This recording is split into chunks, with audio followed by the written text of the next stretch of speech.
Save it for the show. There we go. Ready? 1, 2, 3. Hey, everybody! Welcome to the Youth Ministry Garage, episode 179. The dumb salute. He doesn't do it Wait for it. I'm just enjoying the camera right now. What's wrong with the camera? I'm just enjoying it. Well, the fact that we're going to record the whole show. Anyway, Doug Fields here with my regular friends, Josh Griffin, Katie the Queen Edwards, Matt McGill, and our special guest, ladies and gentlemen. Drum roll. That was a test. No, not the table.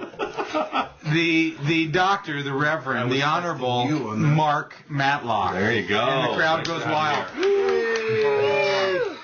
Mark is the, what do we call you? We've been calling you the Pope. Have you been listening to our show? I've been listening. The Pope of Youth Specialties. I've been chatting with people, too. There we go. Well, we have to say thank you for being our primary sponsor as the head of Youth Specialties. We're grateful for that. Yeah, it was our pleasure. Yeah, we have secondary sponsors. We do. 360. Leader Treks, which Josh is sporting the Leader Treks jacket. Remedy Live and Azusa Pacific University. We're grateful for everybody. Why would you need a second one? I spilled some things on the other one. It wouldn't come out? Because it's black. I know, but it doesn't stain anything. You're not missing out on all the sweet swag. There is some serious We swag. do get some swag. I was actually You've been wearing this one out. I see you all I got love the it. iPhones I sent you. So. Yeah, that's right. Yeah, I appreciate that. For Katie. Yeah, no, we actually have. There's a He T-shirt. asked for a flip phone. There's a T-shirt sponsor on my site who said he was going to send us some stuff to give away, but I don't think it's coming time. I'm on it. For episode 179. Mark, we're very excited for you to be here. Yeah, and for anybody who doubts it, we really are in Doug's garage. Was it shocking to go, oh, wow. Yeah, I just changed the sprinkler settings, so I'm really excited about that. Yeah, People do not believe that, this I don't know why they wouldn't believe it, because it's just a dumpy garage. Sunday morning, things are going to be a little crazy. On the lawn. Which is funny, because we will not be able to fix that. That's true. I didn't even know we had sprinklers. I said that. Hey, It's an electromechanical system, which is a little dated, but that's okay. Yeah. Hey, why don't you do this? Since you're the primary sponsor, tell us about what's happening with Youth Specialties right now. Okay. Well, lots of great stuff. We've had a great... Time's up. All right. Go ahead. So rude. The tear away. I just feel like he's charging me per minute. Exactly. Seriously. Things are going great. We're doing YS Palooza and Planet Wisdom and then NYWC coming up in the fall, and some really great planning happening with that. Yeah. So cool. YS Palooza, which he said quickly, and I would like my friend Katie to speak at it next year. Yeah, can we put you on the spot right here? She would be awesome. Okay, YS Palooza is a two-day training event on Friday and Saturday. Yep. Josh and I are doing Orlando. We're in Orlando in a couple Okay. weeks, yeah. Then you said Planet Wisdom, which is an event for teenagers, a spiritual growth retreat on a Friday, Saturday. Yep. And then NYWC, because Mark, I like to remember our audience that not everybody knows the little lingo, so Yeah. just What's in I got busted for that on National Twitter. Youth Workers Convention, which we are maybe going to have episode 200 at. That'd be great. Oh, Let's all look in the camera. We could make that. I thought it was the Hawaii. Well, it's Hawaii. We need YS to sponsor us a little more before we go to Hawaii. We should go to Hawaii. I'm in on this. All right. We are at 179, 21 more shows, and we'll be at 200. Well, let's stop this one right here. Get in on 180 right now. I have a feeling by the time the National Youth Workers Convention rolls around, It should be close right there. What we should do is we should do it where it's not in San Diego. What? So we have to fly. Yeah, We're down. we're going to Dallas. Right, yeah, let's go. Just rack up the dollars. You can do it in my garage. There you go. My garage in Dallas, That yeah. would be really cool. Well, on behalf of these three who really don't say thank you to anything, we want to thank you for sponsoring. I said thank you for dinner tonight. Where was your thank you? Wait, he bought you dinner tonight. Oh. No, you didn't. I know. I paid for dinner. I know. I was like, you could have gotten it for a I second. traveled halfway across the country to pay for dinner. Yeah, seriously. Well, There's no Southern Hey, let's California just hospitality. put it this way. There's nobody in the history of 179 shows has sat in this seat when all four of us have been here. That's true. Wow. We've had some guests. We've had some guest people for like Katie's spot or Josh's spot or Matt's spot. Never for Matt's spot. No, we've had guests for Matt's spots. That's when the show goes real smooth. You're irreplaceable. But you never had 5 at one time? Never 5. Wow. And They never. find out why 4 is a really good number. Exactly. There's a lot of times I think just 2 of us would be I a was good nervous number. about coming on. I mean, I was like, this is kind of a big deal for me. How It can is you a be big nervous? deal. You do magic tricks. You're kind of intimidating. Which we did just see. We witnessed the most amazing magic tricks We of did all see time. some true magic. Hold on. Here it is. For those of you on video. He's really good. Okay, let's do this. Mark, give us a 30-second Oh, yeah. bio of your background, and then we're going to get into this. All right. Because Okay. people, we've made jokes about you being a magician and all that kind of stuff, Yeah. but you really are. You belong to the It's an professional illusionist. magicians Yeah. organization. I'm Order a of Merlin. card-carrying member of the Magic Castle in Beverly Hills. That I was a member when I was at Biola out here in California. That sounds so cool, by the way. I'm just gonna say no, it doesn't. You're old school. What are you I talking was actually when Doogie Howser, Neil Patrick Harris. Oh, nice. He was a junior member when I was a Starship junior member when we Troopers. were younger, and he's now like the chairman of the whole thing. Wow. So, yeah. So you're as good as him. That's what I'm hearing. He has more money than I do. So he could buy better tricks. But anyway, in doing that, which was really my ministry while I was in college, to just kind of know other people outside of Biola. But I started, people started saying, "Hey, come speak to our youth group. Come do something for our youth group." Cool. And so that was kind of what got me. I was really interested in being a missionary, and that's kind of the path that I was on, studying that at Biola, and ended up falling in love with teenagers and youth workers in particular, and really, to be honest, serving the church. Yeah. That was ultimately what it was all about for me. So. Which is what this podcast is all about. And let's dig into it. So help us serve the church by caring for our peeps, and we've got questions and the whole bit. Smooth. That's just a smooth transition. Well, you can see how much we practice. We Tell need every- transitions that are That's all smooth. about smooth transition. Look to me. Just you like that? Effortless. All right. I think I'm the host now.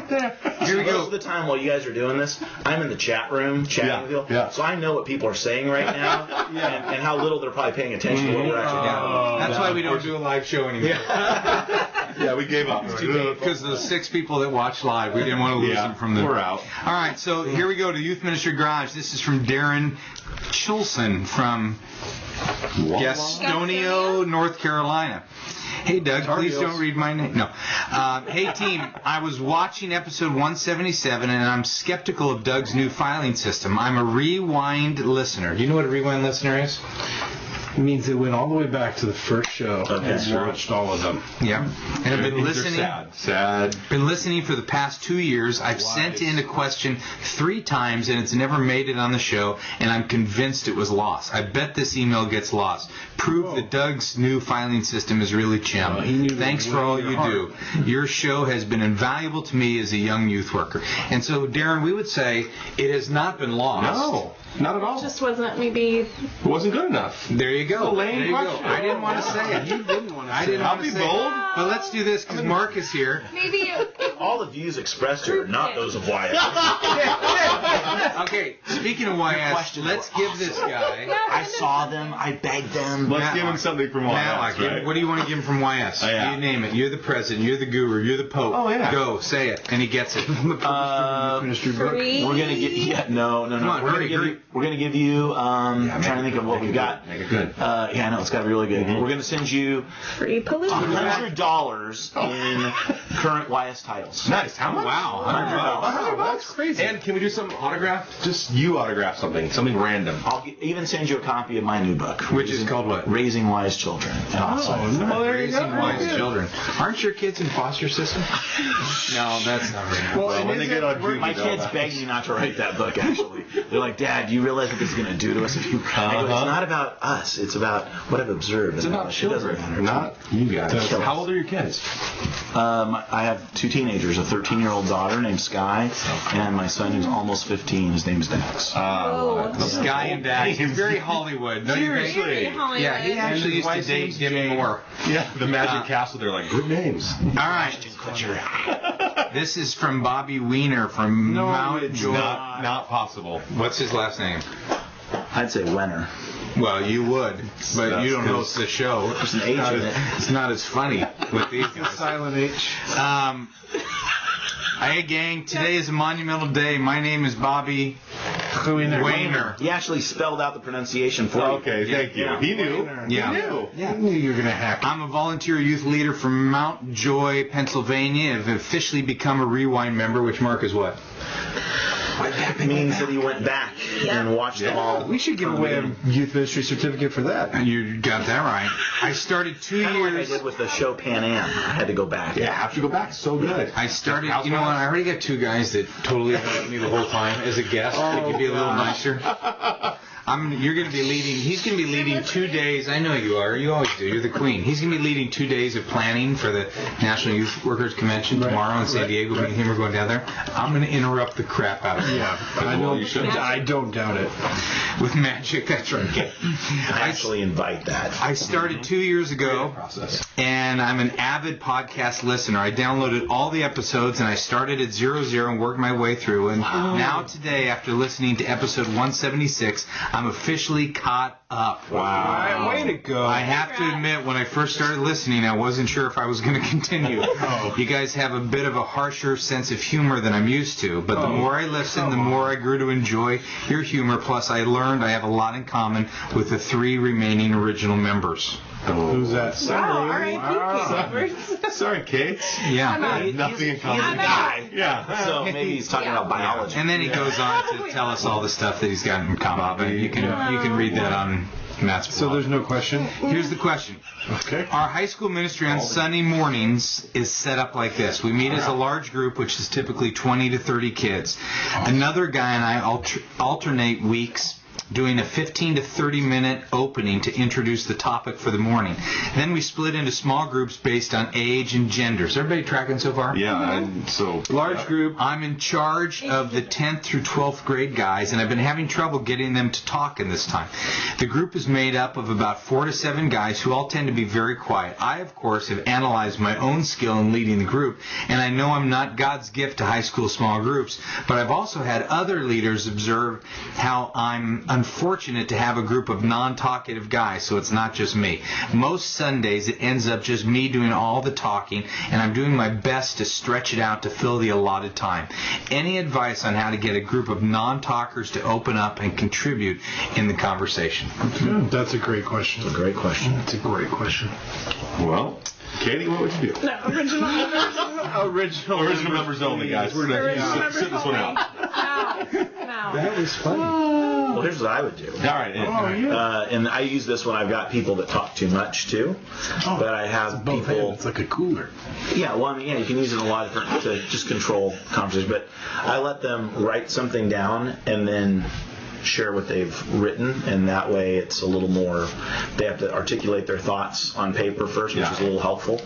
So if they're Because they'll freeze up in the moment of spontaneous. some people so don't like write to it talk down. out loud. Yeah. And if- Write down 3 things you're thankful for or something like that. Yeah, and if it doesn't work to get them to actually read it, collect what they've written and then just read it as cards. That's something. Oh, I like that. Yeah, What if they can't write?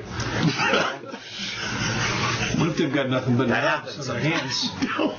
It happens. I was going to go there, but I thought... You thought you'd set me up instead. No, I didn't. You're so I didn't think devious. you'd go for the low-hanging fruit on that. All right, what else? Somebody's got to. What else? Nothing but nub. How do you get kids to talk, Matt? Well, that's a great idea. I've never tried that. I think that if I've got kids that won't talk, I won't try and stay with the lesson, and that's kind of a big deal for me to say, because a lot of times, like in years past, like I was the one who wrote the lesson, so I was very excited about the lesson. But to me, if kids don't want to talk and they don't want to be on task with what's planned, I think you try and go to where they're at. I think you try and generate conversation in any way that you possibly can. I have freshmen this year, and I'm telling you, we met for 8 weeks, and it wasn't until like week 9 that we had like a significant conversation. You know, I mean, and I was doing everything. So everything that I thought, except for the writing thing. I wish I would have heard that at the beginning of the school year. But I'll do things with, you know, like what happened this week. I'll do silly stuff with what's your favorite show, food, or whatever. We'll do sometimes like some that we've done before. I think I learned from you is just like pit and peak. You know, what was a good thing, what was a bad thing from the last week, and you know, it doesn't have to be super serious. It could just be, you know, whatever. And so I'll just do anything I can to generate conversation. If one of the kids in my small group is one plays baseball and another one plays lacrosse. Yeah. And so I'm like, it's kind of a fake sport. I don't know, but I'll do anything I can to ask questions about that, and just say, tell me what's going on, what you're doing, whatever. I'm at this point, if this far into the year, if I can get one question on the theme of the night and get everyone to talk just a little bit about that, then it's been a pretty good. So we're admitting in some ways that it's not always easy to get people talking, especially some guys, and he's been describing these guys as very quiet and non-talkative. I mean, as simple as, I don't know what our friend is doing here, because it could be as simple as, Josh, what's your thoughts on that? Right. And actually calling the person out to, to share. Anything else? No, it's good. Some of us just waiting too. I think sometimes we're so uncomfortable with silence that we. Yeah. Which is why I sometimes have them write, because it takes some of the pain of that away. But sometimes it's just about letting them. Yeah. Don't always save them if there's quiet. You probably save them faster than you realize you do. Yeah, that's true. Well, and the tough thing is when you fill them in, when you fill the allotted time, when you talk to fill the allotted time, that's a tough thing, because then you set up a precedent where they know if they're quiet long enough, you'll just start yapping, and then it saves them. It saves them so they don't have to. So, I don't know. I mean, I've been awkward since the 6th grade, so I'm fine with a little bit of quiet. And so that goes, the first time in my life it's ever worked for me.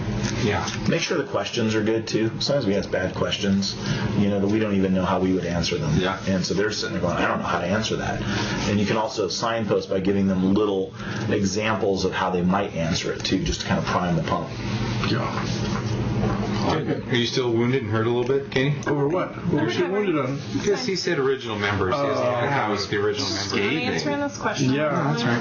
Hey, well, let's do this. Let's give Bobby Weiner something. Okay, here's the deal. Now, if as a primary sponsor, if I mispronounced Youth Specialties or hacked the domain or the URL, it would be a bummer, wouldn't it?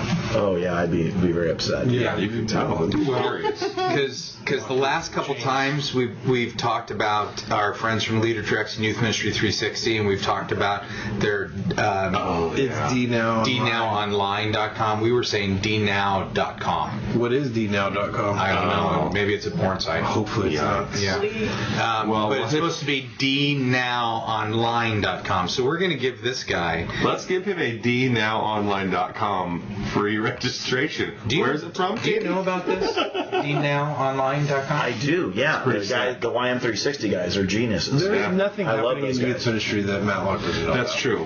Finger on the pulse. Yeah, well, they've done a great. It's stuff that we need to be doing at Youth Specialties that we will be doing. Just maybe not DNow Online. But I want to send Bobby. I want to send him the project that the Skit guys, and I think it was Lori Polich, put together on help. I'm a small group leader, because it's got some great tips in it. So let's save we'll do DNow Online to somebody else. Well, maybe YS is just ponied up again. Yeah, I think it's a great DVD Our primary series. sponsor is doing 2 gifts. Trying to solve some needs here. I like it. Good. I'm going to write in. That's too. that's Small group, Skit That's a guys. great project. Okay. Everybody should Every have that giveaway resource. from YS tonight. All right. It's easy for you to do. Yeah, totally. We're just printing money over here. That's what we're doing. Printing money. All right. This is from somebody who doesn't want their name read. Way to go for not saying Mark, that. a lot of times what I've done, when I say a lot, maybe a handful, Like a giant handful. I'll read the person's name, and then I'll go out to the question and says, please don't read my name. Or it'd be at the very end. Is that Andy? Is that where? It's blocked out. So, now I have to start crossing the name out just so I don't do this. That's smart. Question, please don't read my name, Doug. I'm looking at you. I'm an associate pastor at a mid-size 500-person church, and our youth pastor is getting close to retirement. He's 65 and somewhat of a freak of nature. That's Who goes from youth ministry to retirement? We ought to track this guy down and have him at the... Yeah, we need to have That's cool. We're at the initial stages of figuring out our plan for who to replace him, and would love to hear your thoughts on how to hire a youth pastor. We have at least one good internal candidate, which we're considering, but would love input on hiring from within versus a stack of resumes. Are there any good resources on what to look for versus what to avoid in potential candidates, or should I just headhunt McGill? Speaking of headhunting, I need to do some headhunting. Well, that's why I pulled this one out. 2 shows ago, you'd have been. But here's the deal. When do I start? Here's the deal. This guy says, I'm not even in youth ministry directly, but I do listen to the podcast each week, going back to episode 40. Wow. Thanks for helping me understand youth ministry. He should go all the way. At this point, take the last one. All right. Why wouldn't they want their name to be read? That's kind of Well, ridiculous. because maybe they're looking for people. Maybe Yeah. it's And they don't want people to know that they're looking? Yeah. No, He's- maybe it's just a. Maybe the guy doesn't know he's retiring yet. Oh. Forced retirement. There you go. There you The go. plot thickens. Yeah. Okay, so hiring from within, I'll give my point of view. Great. I'd always rather hire from within if somebody from within feels good. like they'd be an A player. Yeah. I mean, why wouldn't you hire I a would player never from within? Okay, go ahead. Counterpoint, go. Well, I think when you've had somebody who's been in a position for as long as they have, there's this little concept called the sacrificial lamb, to where anybody you bring in is not going to be able to compare to that other person. Is going to have a really difficult time in that role. And so you're better off kind of going with somebody who kind of goes in and says, you know what, I'm going to kind of lead this thing just for a while, but they know an interim, but they know they're not the final person. If it works out, great. But going in with that mindset while you're looking for somebody, usually it helps. Well, you jumped to the conclusion, Mr. Matlock, Oh, wow. that he was there As for a a long guest, time. for goodness sake. I'm just Yeah. saying, if you're going to go I did counterpoint, jump to that conclusion. step I up. did jump to that conclusion. Step up.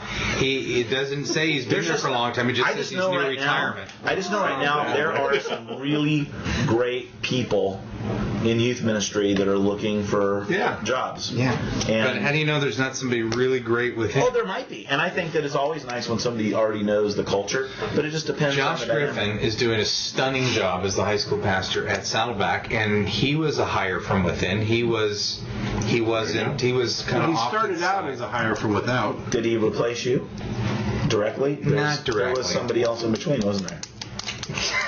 I'm just taking a counterpoint.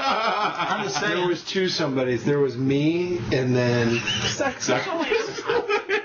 He was The sacrificial eternal elephant. intern. Big guys are very large. lamb. Sacrificial. Because you're so gentle. I would also default internally first. I just feel like there's so many But the other person inside was internal too. Sorry. inside secret stories, history, culture that can't be taught or can be learned over a long period of time. I would always default internally. However, there's something great about someone coming in from the outside too. I think it's very much eyes. I go in first. Why don't we go and both out. routes? Why But don't you guys are also at churches that are large enough to where you actually have an infrastructure of people Right. to Especially recruit from. Saddleback. Not everybody has that within their thing. Well, what if you did both? What if Check you out the YS job board. Right. There's lots of great stuff on the YS job board. which is part of the YS network? That's right. Well, it's on the NYWC. Can I throw out one other thing though? I like the job boards and networks and have used them and in the past. But I do think if you can network with what you're looking for before you need them, so that you have a network of people that you know and trust and like, and their circles and word of mouth. Yeah. Because the job board is good, it's adequate. But I do think, man, if you know somebody from in a network and a friend of a friend, some of the very best connections, hires, whatever in ministry have been through a relationship with you. DeVries has some good books that he's written. No, none. How to hire a youth pastor? Are they published by youth specialists? Not Mark's. No, Mark DeVries doesn't have any good books. He's got great books. I talk about it all the time. But he's got some good stuff, and Mark Riddle has a pretty good book that YS does publish on helping get inside the mind of a youth worker. Yeah, that kind of just helps you think a little bit about that process. So what if you took an internal guy or gal and said, hey, we'd love to, in the midst of a search, we want you to take over, but we're not sure. It may be 6 months, it may be a year. Yeah. You may be the sacrificial lamb, and that way you have a little bit of Give both. yourself- You have a little bit of buffer. I've told Josh this before. I think one of the keys to successful leadership is always thinking who's that next person. Not that you have to, you just kind of keep the back burner going and go, okay, there's going to be, nobody stays in that position forever. So just always kind of be thinking, okay, so if so-and-so leaves, if Katie leaves, who potentially could be the junior high pastor there, and have that person, at least in the back of your mind, developing relationships, looking That's what I think this guy would be, the 65 guy, Floyd, let's call him. Okay. I think that he... That was awesome. But I think that, he might have a great network of people too, or be thinking that way. And so maybe allowing him to be, I think relationships too is such a great way. I mean, I just hired somebody a few months ago who was, I didn't know her, she's from out of state, but through relationship, we got to know each other, and she's a total star. She's a total star. So, well, let's also say I'm this. To hire. Maybe she should come I was going to say, Don't let her go. McGill, Not let her go. McGill is on the hunting. Yeah, can we go public with this? Yeah, we already have. well, she's top tier. Have you guys ever hired a youth? See, I've actually been on the board. Like, I've been a volunteer for 20 years. I've been involved in hiring 5 people. Wow. Yeah. And so, what do you? Are you think? 5 for 5? No. Yeah, nobody. What are you? No. But I mean, everybody's been, good for their season. You know what I mean? Everybody's been right for their season. That's fine. Yeah, I feel the same way. I feel like they were the right hire at the moment, and that God gave you peace, and it was clear they might not have always lasted as long as you thought. Yeah. I recently had that same learning. That's interesting. Yeah. All right, we're going to find out who the 65-year-old guy is, and let's do That'll be something nice. this fall at the that'd be National Youth awesome. Workers Commission. In the meantime, But this dnowonline.com. This reminds me of something that when we talked a couple shows ago, we talked about how I had I needed to have a hard conversation. Yeah. Did we do that here? Is this the show that we didn't upload the whole way? Well, Because somebody twittered me tonight directly. That was the first. Yeah, and they said, "Hey, I'm praying for you. I hope the conversation goes well." So give an just update. showed. Give an update. Yeah, it showed. Okay. It just showed. Are you sure? I think so. Well, see, it's hard to keep track because Matt does, and here's the thing: is the primary sponsor of the show. Maybe you could talk to him afterwards a little bit, because he doesn't upload the shows very quickly. Yeah. So we record shows, and it could be. And as long as it's within 12 hours, I'm cool with that. Solid 12-hour window. Yeah, 12-hour window, I'm fine with that. Then he's doing it. He's doing it. Yeah, just not. Well, give us an update, Matt. Is that what you're Yeah, looking so, for? Joe, so the update is this, is that I went in, there was some confusion with my boss, and I didn't know what was going on, and went in and talked to the senior pastor and said, this is what I'm hearing, that you don't like this and this and this. Here's how I feel about that, and it was a great conversation. It was an unbelievable conversation. Now, at one point you grabbed him by the throat, didn't you? Only mentally. No, not at all. Not at all. I mean, it was great because I said the heart of it is I feel like I'm not trusted, and that's what's tough. And he came back with, you're totally trusted, and this is the vision I have for you, and really expanded what we were working on. But so not only did he say, I believe in you, and not only did he say, that you're the right person, and here's the new vision I need you to be working on. He also said, go hire some people. This is the kind of person we're looking for. You need to hire some people. You just depressed 99% of our audience. I depressed Josh. I mean, which is crazy. I mean, it's just. We worked together. Depression? No, it wasn't true depression. But the thing here's what I like about it though, is that our senior pastor is looking at the student ministries department. How do we he's got 10 years left until he leaves the church. And so his thing is where do we develop, what department can we use to develop leaders that are going to run other teams, run regional campuses, run youth ministries. And so he believes that this is the right place to develop leaders. That, and so that's what's so cool. You're like the AAA farm team for church. Totally. So, which is great. And it's great. And it's super great. Thanks for the update. Thanks for making everybody feel terrible. But here's the deal. If you are an alpha male, I'll tell you what he's looking. He's looking for a wolf. He's looking for an alpha male. What am I? Am I a wolf? You're totally not a male. No, I'm not. Remember? Oh, right. I forgot what Wayner said. Waiter. All right. This is from John, no last name. And I don't know why. Please don't use my last name. I'm using my first name. I think I made the decision on this one that we're not going to use his last name. Okay. But he is from Mississippi. All right. He says, I'm a student pastor and believe God has opened the door and led me to the place I'm currently at. I've been here a year and a half now, but my question is, what constitutes a good reason to leave ministry to go to another one? It started last summer when my wife didn't go to summer camp in order to be at home with our baby. My senior pastor was very disappointed that she did not go. Oh my goodness, what a moron. It said, that's what I love about Matt. He just doesn't have strong opinions. Yeah. That just makes me so mad. And she did not go, and he said it better not happen again. Oh my goodness. Also, there are other little things I disagree with, such as King James only version and dress your best, suit and tie for God.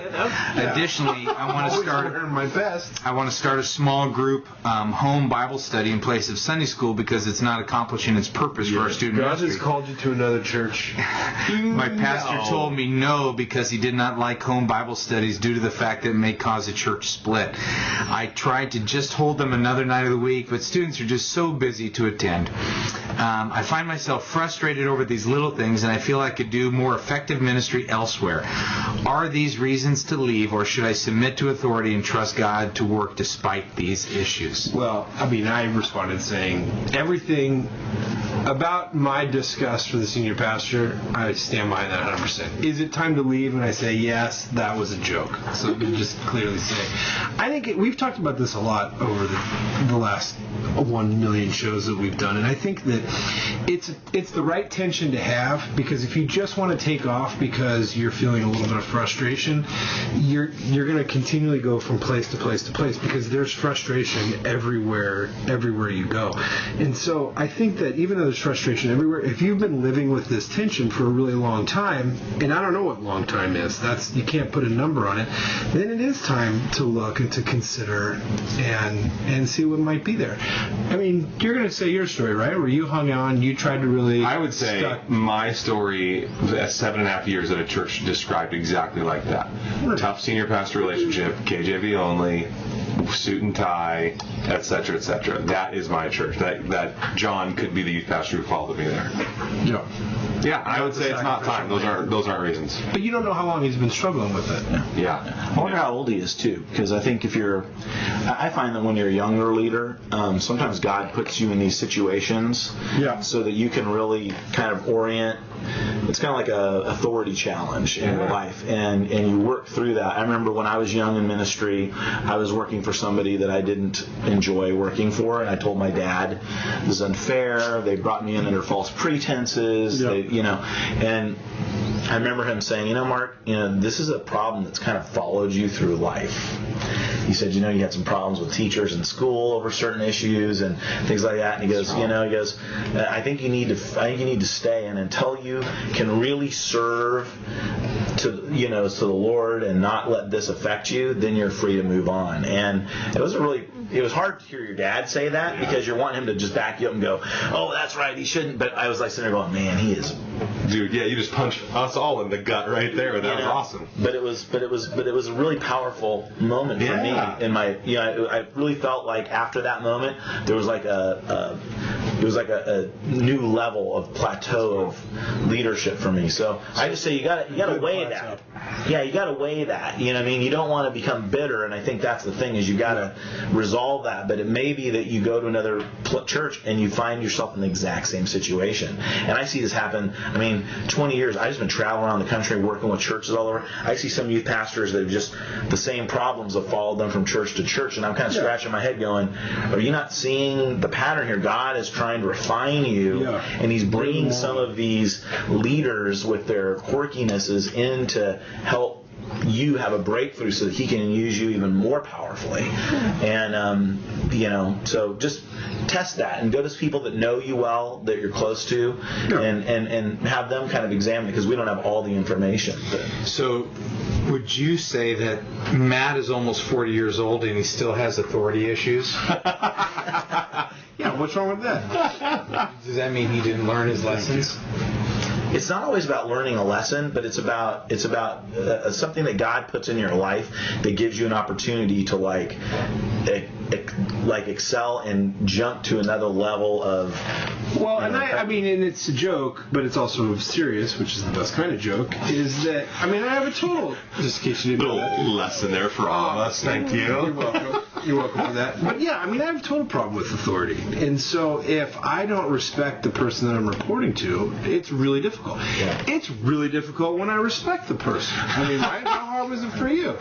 But it was also the greatest joy of your life, and so I get that. But I remember when I mean, serious conversation with my football coach at college at Azusa Pacific University, and I was talking. It's one of our sponsors.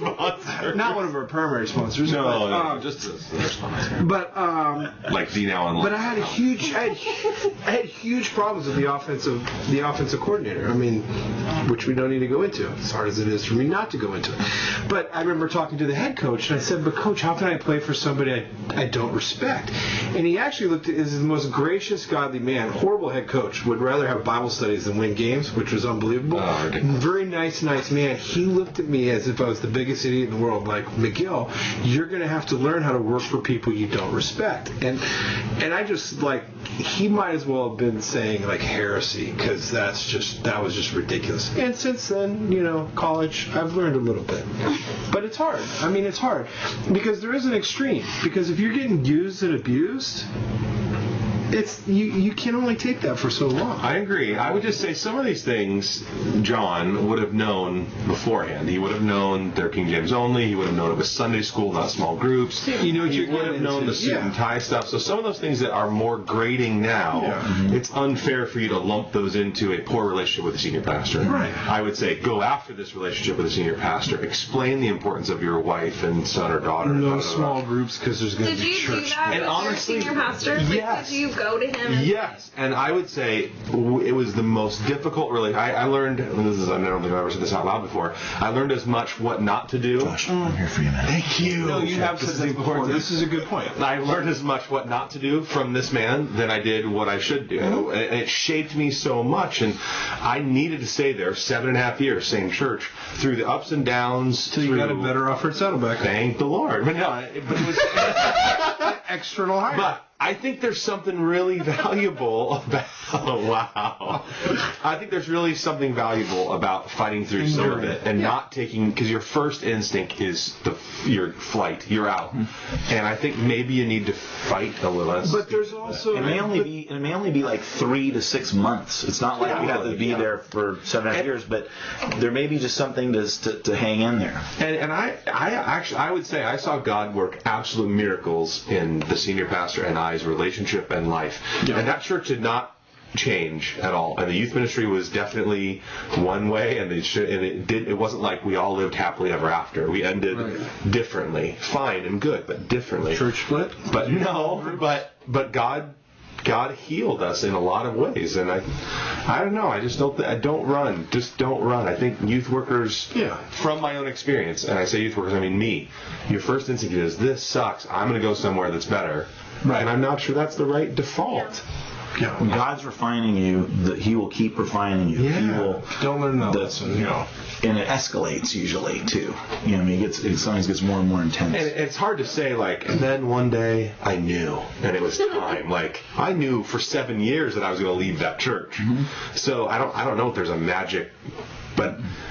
One of the God made it clear for us. We've got this question several times over the years, and one of the things we always say is that you need to have some safe place where you can process this. I mean, this is more than just writing in a question to a podcast. For example, have a podcast for thousands of people to listen. That's where I process. Goodness, that's one of my favorite bits when McGill makes himself laugh. I'll tell you, there's a great book written by a professor out of Fuller. It's a little old school, but there's some great insights in it. It's called The Making of a Leader by Robert Clinton, and he kind of like analyzes like the stories and the histories. And I was actually sharing with our young adult pastor at our church, Betsy Nichols, about some of my learnings about leadership, and she goes, "Oh, that really sounds very similar to this." And I read his book and was like, "Oh my goodness, this is really insightful." And I've given it to a few young leaders that I've come in contact with, because it really helps you identify those threshold moments where God's really doing something. Helps you just identify those. When you recognize them, it's like a little easier to swallow. That's good. Hey, here's a question by Bill Thompson. And Bill, he asked, does anyone know of an online spiritual gifts test for 8th grade students? And this is the kind of question that I 2 or 3 times a week, we are forwarding questions to Remedy Live, and Seth, our executive producer. Seth, you know Seth. Yeah, he's the executive producer of this show. He puts these up online, and a bunch of people are responding. They've been really, a lot of great answers. Yep. Some good. Better than we can come up with. Well, that's the only reason we do this is if we didn't do this, our friendship would dissolve. We only meet this is about the only time we ever meet. So we only have the podcast basically for us. Right. And Griff's really too busy. That's not true, but I do have to leave in a couple minutes. Don and Katie Fortune have a pencil and paper test for teenagers that's spiritual gift oriented. Are they neighbors? Or Don, Roger, down the street. You have one of their books on your shelf. What's their name? Don and Katie Fortune. I think they're out of Washington, and they've written a lot of books on experiencing. He's got a lot of books stuff on his shelf up there that he's never there. No, this one's like it's all cracked and he's forgotten. Wow, when you're an old youth ministry. All right, it's a paper version. We're gonna move that to the youth ministry online. So any questions you want to send in, friends, send them in to go to the youthministrygarage.com and you're not even going to talk about your congratulations, your gifted book. It's not online. Oh, you can't buy that book. Email them the PDF. Well, you can buy it, but you can't. Do you want to take a test online? That's what it appears. I'll tell you, it's really hard to do tests, though. I think with such young students on spiritual gifts, because they haven't always had enough time to be able to see their life and to be able to, because those tests are based on things like behaviors and patterns that they've seen in the past. And I've never found one that I really thought nailed it for middle schoolers or even high schoolers, for that matter. Yeah, especially the one Doug wrote. Yeah, I'm just thinking after this is over, I'm going to walk him into the archives and give him a copy of Congratulations, Your Gifted. You'll see what a spiritual gifts test for young people. Oh, young people! Rise up and serve! Oh, wow. I'm not saying they don't exist.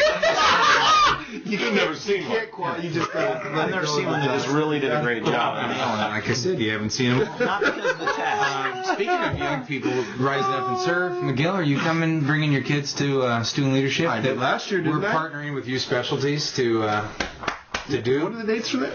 July? Yeah, no, we totally are. Yeah. I'm excited. I think it was your good buddy Griff.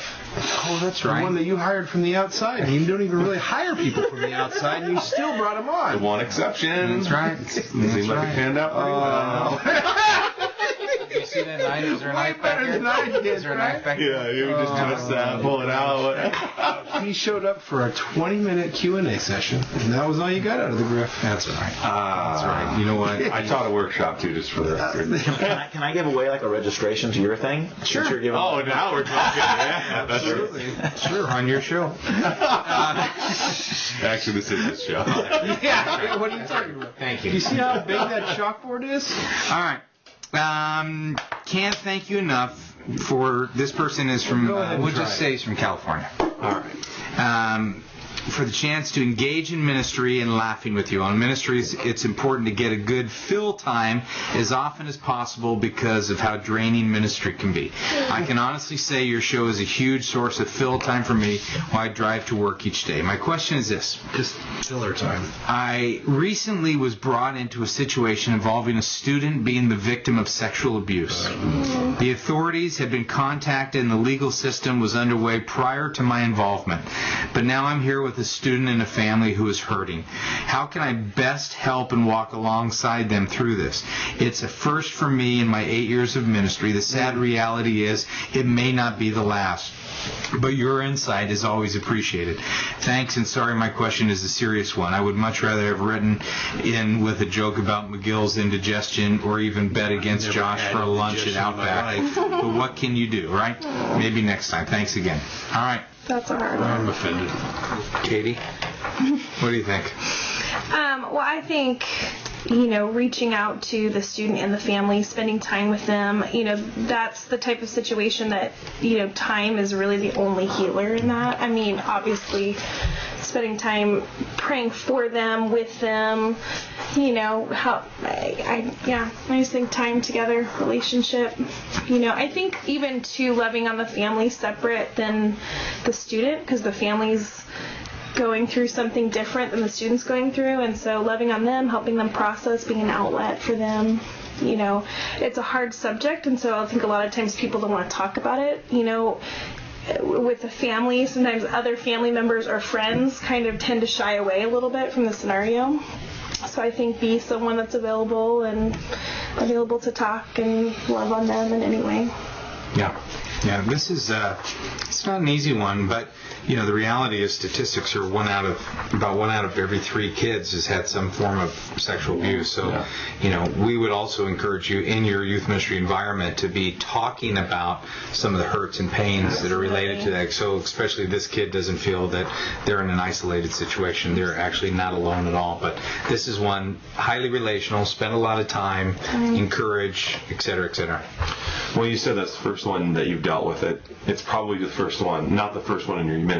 Yeah. But it's the first one that you know about. Mm-hmm. And one of the things that I would do, at some point, the conversation has to turn beyond that. Mm-hmm. Like, I think if you're not careful as a youth worker, you can kind of think of that as their identity, and that's kind of what you talk about, and it's all you. True. And I think at some point, if you're hanging out, just make it up, you're hanging out at Taco Bell, and you never bring that up, and you just talk about school and sports and life and whatever, and then you give them a appropriate touch or a hug at the end, whatever needs to be done, they'll know that you didn't talk about it, but it's unspoken. And I think at some point, don't be afraid to not talk about it as well, and kind of move on. Yeah, that's good. We're going to send this person what we like to call the APU Academic Pack. Mm-hmm. And if you tell me what the APU Academic Pack is, if you know just out of memory of watching the show, I will double this guy's award and give them $100 from YS. Can you give them a hint that it's 3 books? It's an award. I don't really pay attention to the other sponsors. Good answer. All right. Well, as you can imagine, the APU the online certificate program. No. The Academic Pack is PDYM. Yeah. First 2 years in youth ministry. Yeah. And what matters most. Oh. Basically, the most academic book of. Those are all YS titles too. Yeah, they are. I like that. Yeah. And we're going to send her.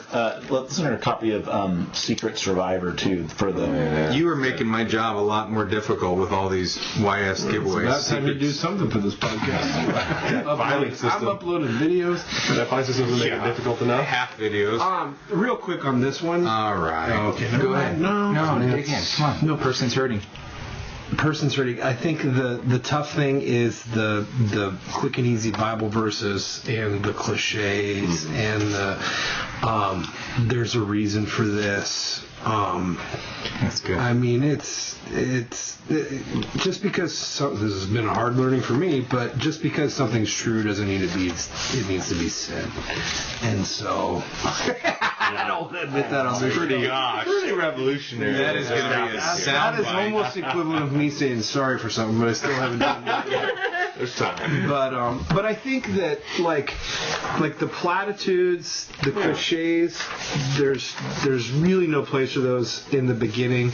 At the same time, at some point there is room for discipleship and process and help and moving forward, and there's time to not talk about it, too. I mean, and there's no for the first 2 weeks you do nothing but you're there, and the second 3 weeks you then do a small Bible study on grace, and then you do. I mean, there's nothing that's so mechanical like that. I mean, I think that's where the Holy Spirit and you listening and discernment is really key. But the common thread between all that stuff is, which has already been said, is just being there. You just need to be there and be available. So every victim responds a little differently too.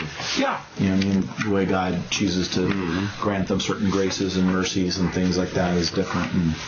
And anything you can do to help in the healing, I just did a marriage conference this last weekend, and it was amazing to me after the one of the sessions that we did on romance and physical intimacy, how many questions I got that went back to abuse in their relationship, that 20, 30, 10 years into their marriage still dealing with sexual abuse issues that are impacting their marriage. And to know that this isn't something you just shake off. This isn't like a bruise and you'll outgrow this. There's going to need to be some significant help, and you, even as a youth worker, being aware of what is available in your community. That's great.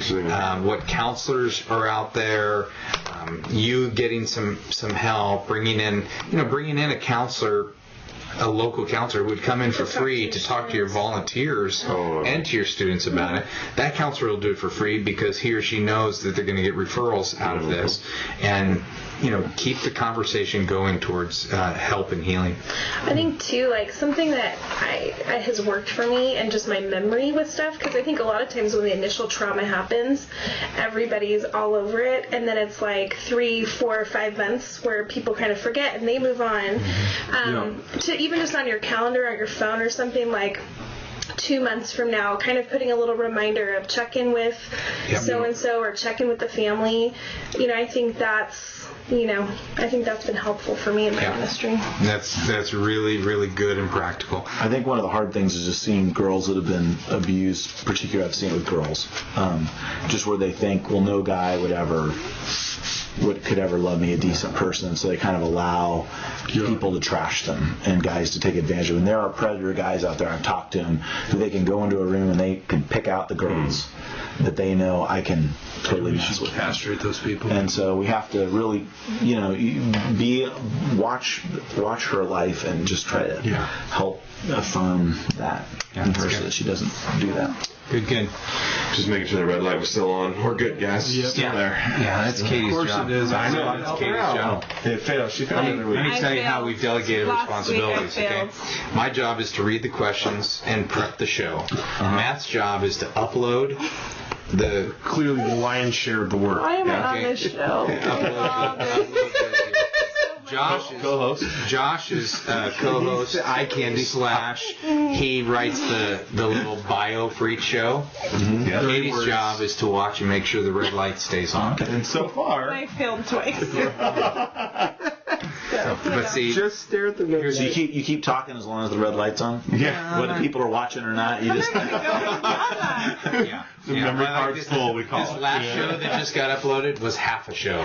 Because we recorded we don't point fingers, but if we did, All that It was my fault because the cards were full. Yeah, it was Matt's fault. Hey, look, here's the principle. When in doubt, Matt's fault. I'm not sorry for it. I'm definitely responsible. This is from John Mathai from Gulfport, Mississippi. After reading PDYM, I tried to make our existing programs step towards spiritual maturity. Wednesday night service as the crowd service, and Sunday school was to serve as the next step for our committed students. However, students who came to Sunday school are not committed but forced to come. It's hard to have Bible study when students don't bring their Bibles or care about growing. So it's almost like another crowd program. I have no option of eliminating Sunday school, so I was wondering if you had any suggestions.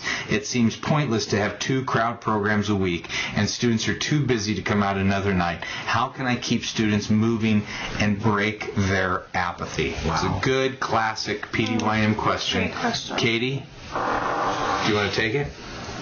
Just the female voice on this?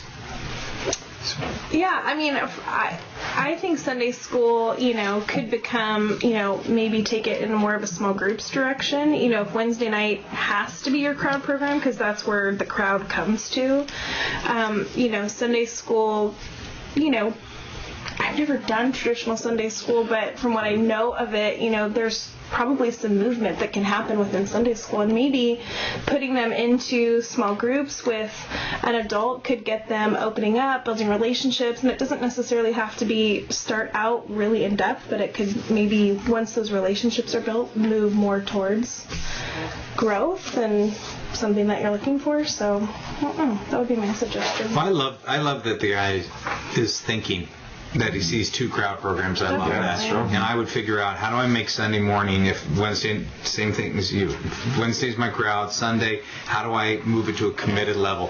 Electives, you could do electives. You could have some Give an Xbox room. You could have some alternatives for kids who don't bring their Bible and aren't interested. So maybe that's small group.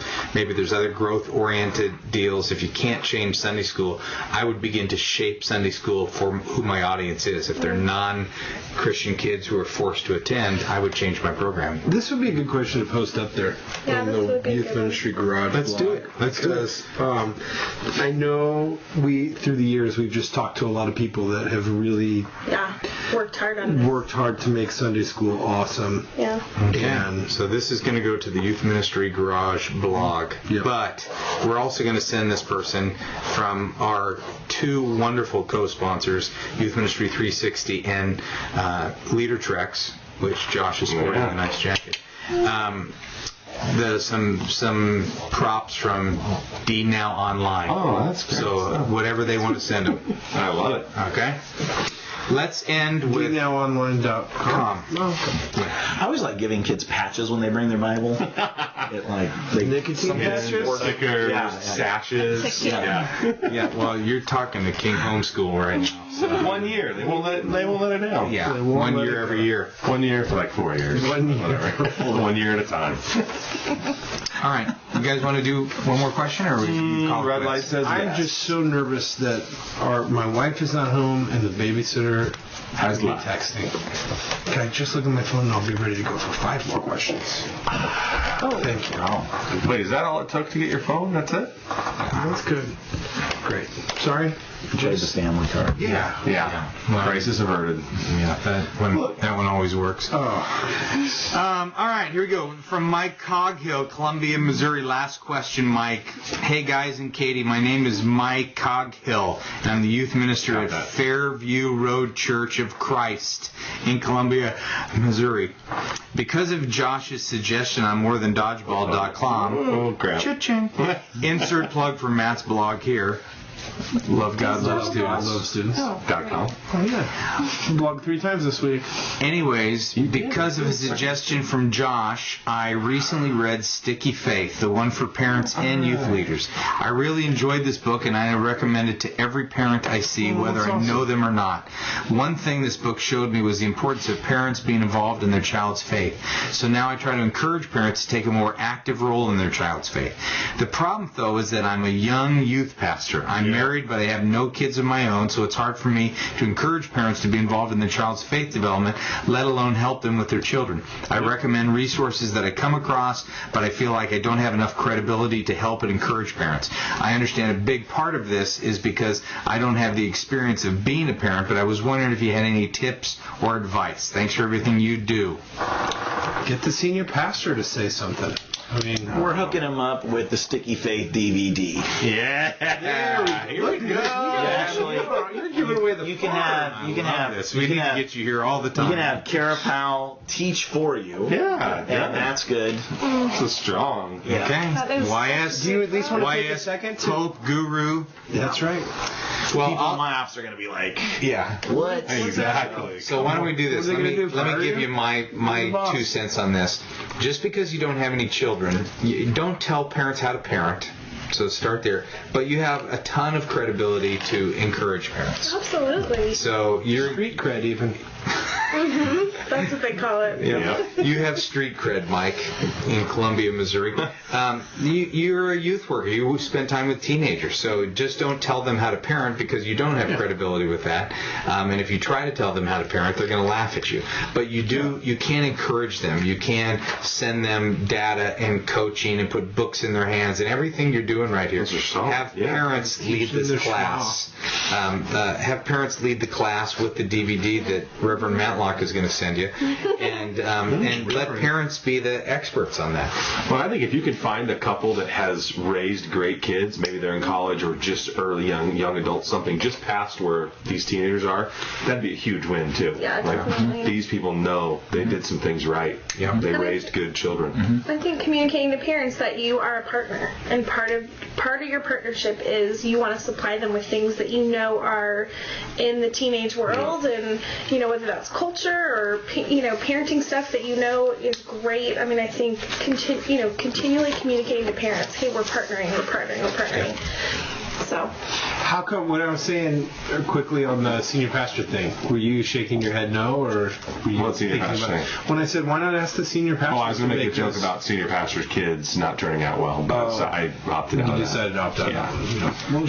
It's just a hippie Christian platitude. I didn't want to do that. Well, I'm in a lot of pain right now. So. It's going to take time. All right, boys and girl. That's fun. How great to have Matlock here. Huh? Thanks for letting me come. I'm telling you, when you fly out to California, you just need to make a stop at the Youth Ministry Garage. For our family and friends that are participating in they call this their weekly staff meeting, a lot of them. What they don't know is that it's like 10 o'clock on a Tuesday night right now. That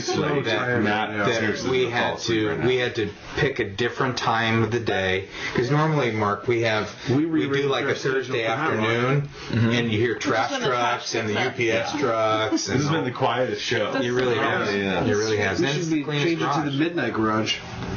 All right, let's end with that.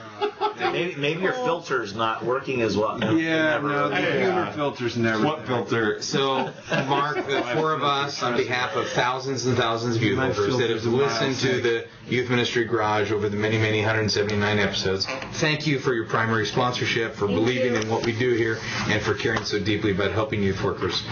And you said, you're welcome. Amen. Amen. Okay, that's it. We're going to end on that. Are we going to end on that? I waved. You waved? That's good. All right. I gave it. Bye. Love you. See you. Bye. Love you. All right. We haven't ended yet. Oh, still going. Sticky Faith DVD. Yeah.